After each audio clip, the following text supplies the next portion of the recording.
Labvakar! Sitiens manā mugurā, atvainojos par šādu izteicienu, jo es negribu dabūt otro reizi brīdinājumu par kopienas vadlīniju neievērošanu, ko es pēdējā laikā esmu piedzīvojis. Tā kā man ir plānā iegādāties putekļa sūcēja robotu, bet līdz šim nav sanācis, daļu no finansēm izdevies atlikt, daļu diemžēl nē. Ja daļu no finansēm aizgāja šopingā, es neteikšu personas vārdu un uzvārdu,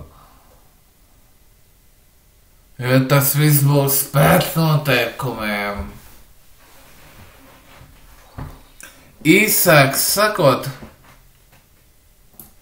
kādā no šī mēneša dienām es paviesojos Jelgavā uz deju kustību, pie kuru man nevisai patika, un mani tas ļoti apbēdināja.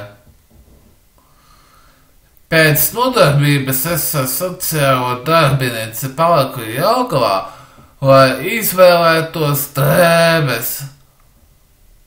Pēc kāda laika man acis gāja uz augšu, gan izvēloties džinsbikses, gan pusdienojot, ēdu ar sorņiku, ceptas kartupeļus, vistas kotli un sulu. Tā kā mana valūta ir eiro, es neteikšu cenu, jo tas viss ir pret likumu. Pret likumu, iedomājieties. Jā. Jo es neteikšu nevienam savu bankas konta numuru. Jo krāpnieki var uzzināt manu tālruņa numuru, nemitīgi izmanīt arī telefona numuru, neatklāšu. Jo tas viss ir pret personīgo dzīvi, personīgām lietām, pret likumu, pret noteikumiem un tā tālāk. Par spēlēm. Jā, es ņemu vērā jūsu ieteikumus. Mohuhin 1, Big Jewelry 3, Big Jewelry Blitz, Big Jewelry Twist. Jā, es neko neesmu pazaudējis. Es tiešām neko neesmu pazaudējis. Es joprojām atceros jūsu ieteikumus. Bet tas notiks tad, kad man būs cits dators. Uz šī datora, kuru izmantoju pašlaik, pieņem spēles, kas ir vājākas par 1,1 GHz. Tātad Intel Celeron N4000.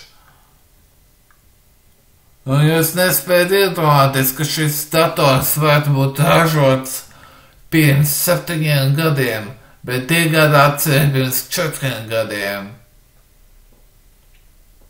Cietais disks aizgāja bojā, un vecākiem nācās mainīt disku. Jā, mainīt disku. Ko es vēl gribēju pateikt par nākotnes plāniem? Es nākotnē, kā jau teicu, iegādāšos putekļa sūcēju robotu, jaudīgāku datoru. Varētu būt, ka datora mēbeles būs vajadzīgas. Un pēc tam izdomāšu, ko darīt tālāk. Tas šajā paziņojumā viss.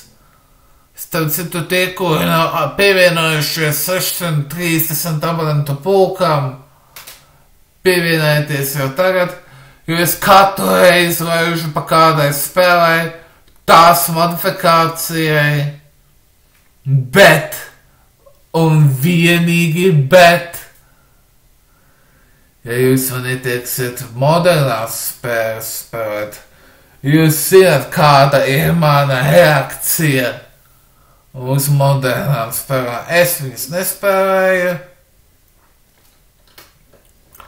Es neteikšu to skaļi, jo tas ir pret YouTube kopienas vadlīnijām. Kas to būtu domājis? Jā. Es spēlēju pamatā old school spēles. 2000 agrākie 2010. Pētam varētu uzspēlēt retro spēles, bet diemžēl man nav konsoles, ar ko spēlēt. Man nav arī uztveršanas kartes, vai televizoru, kuru man nav un nebūs pārraidīta video formātā, ierakstīta caur uztveršanas karti. Vai nav jāizmanto fotokameras, videokameras, planšetdatora kameras un telefonu kameras pēc televizora vai datora ekrānu. PlayStation 1, tas ir analogā konsole. PlayStation 2 pieņem PlayStation 1, bet tā arī ir analogā konsole. PlayStation 3 arī saistīta ar analogu. Divas Luxor spēles. Luxor The Wrath of the Set un Luxor 2 Pharaoh's Revenge. Būtībā viena un tā pati Luxor spēle, tikai izlaista konsolēs. Zināt, kāpēc es viņas nespēlēju? Jo es nesaprātu konsoles spēļu funkcijas, un kā arī vienkāršāk sakot, man viņi nepatīk. No visām Luxor spēlēm man patīk viss, izņemot Luxor Mahjong un Luxor Adventures. Jo Luxor Mahjong tur jāatver kauliņi, Luxor Adventures jāatver mīklas, jāšaujas bumbiņām, bet bumbiņu šaušana un mīklu minēšana man neiet pie sirds. Atvainojos par atraugām. Tas arī šoreiz viss. Paldies, ka skatījāties. Like, subscribe, share un comment. Visu labu. Ar jums pies Kaspars. Un spiežat laikus, lūdzu. Neesiet ļauni, es vēlu jums labu, atā. Un starp citu, neesiet nīdēji. Es jums visiem esmu vēlējis labu, un tāds es arī palikšu.